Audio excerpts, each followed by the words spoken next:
se retrouve pour l'épisode 3 de Codito Lab, la série qui a pour objectif de vous faire comprendre très concrètement l'intelligence artificielle sur différentes problématiques. Énormément de légendes urbaines là-dessus.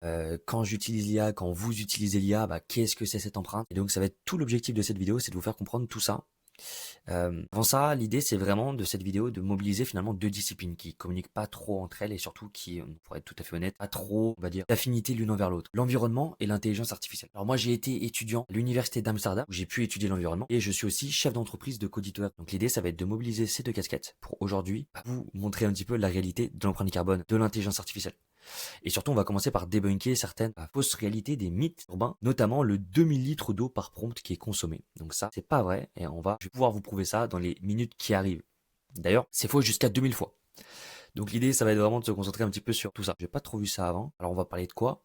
On va parler d'eau, on va parler d'électricité, on va parler des gaz à effet de serre, des chips, des terres rares, de la construction de data centers et finalement mettre ensemble tous ces éléments alors que dans l'habitude on les met pas trop ensemble. Là l'idée ça va être de les mettre ensemble et surtout de les mettre dans le bon ordre.